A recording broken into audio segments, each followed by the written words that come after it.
గాలి మాటలు నమ్మద్దు. బీఆర్ఎస్ ను వీడే ప్రసక్తి లేదు. ఖచ్చితంగా తాండూరు మాజీ ఎమ్మెల్యే రోహిత్ రెడ్డి విడిచిపెట్టే ప్రయత్నం ఖచ్చితంగా ఉంటది. ఏదో వార్తలు వస్తున్నాయి ఇయ్యాలని ఇచ్చిండు.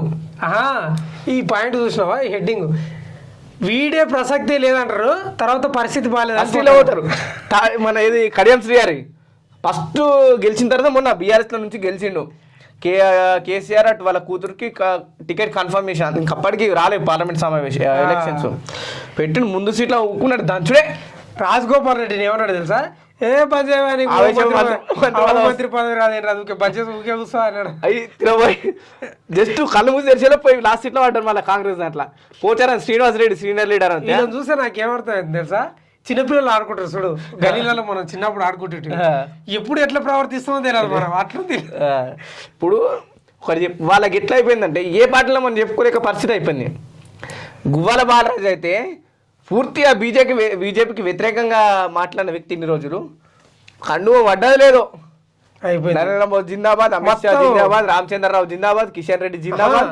కండు పడ్డప్పుడు లీనం అయిపోయాడు మొత్తం. ఒకసారి కళ్ళు మూసుకొని ఇప్పుడు నేను అని మొత్తం అవగాహన అది ఉంటది కదా. ఇప్పుడు ఆ చిప్ లో డాటా ట్రాన్స్ఫర్ అయిపోతుంది. ఫార్మాట్ అయిన చిప్ ఎట్లయితుందో ఇటు బీఆర్ఎస్ కల్చర్ అంతా ఫార్మాట్ అయిపోతుంది, బహుజనవాదం అంతా ఫార్మాట్ అయిపోతుంది, బీజేపీ వాదం మనవాదం దాని ఎజెండా ఎక్కుతుంది ఏంటని. అయితే ఎట్లుంటది తెలుసా, అది వేరే పార్టీల నుంచి వచ్చి బీజేపీలో చేరుతారు చూడు, కట్టర్ హిందువులు లేకపోతే కట్టర్ ఆర్ఎస్ఎస్ కట్టర్ బీజేపీ వాళ్ళకంటే ఎక్కువ మాట్లాడుతుంది. రైట్. గువ్వల బాలరాజు బీజేపీలో చేరడంపై పైలట్ రోహిత్ రెడ్డి కీలక పాత్ర పోషించాడని, ఆయన కూడా రేపో మాపో బీజేపీ తీర్థం పుచ్చుకుంటాడని గత 3-4 రోజులుగా సోషల్ మీడియాలో గిరికలు తిరుగుతుంది.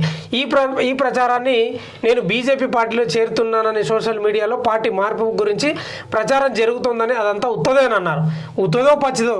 ఈ రామచంద్రరావు ఏమన్నాడు తెలుసా, ఆ నెల జీతం పడ్డట్లు నెలకొకరు జైన్ కావాలని ప్రణాళిక పెట్టుకున్నారంట. అందరూ ఒకసారి జైన్ అయితే ఆ మీడియా కవరేజ్ ప్రజల్లో ఉండం కదా, నెలకొకరు జైన్ అవుతుంటే మీడియా కవరేజ్ ఆపరేషన్ ఆకర్షణ గతంలో చాలా చేసిళ్ళు. అంటే రామచంద్రరావు గారు ఇక్కడ సమస్యలు ఏమని ఉండకోక నాకు సంబంధం లేదు, పక్క బాటలు ఎవరైతే సమస్యలు పడుతుల్లో ఇబ్బంది పడుతున్న నాయకులు వాళ్ళని తీసుకుంటామని. ఇప్పుడు కవిత కూడా అదే ప్లాన్ చేస్తున్నట్టు వినిపిస్తుంది ఇంటర్నల్ టాక్.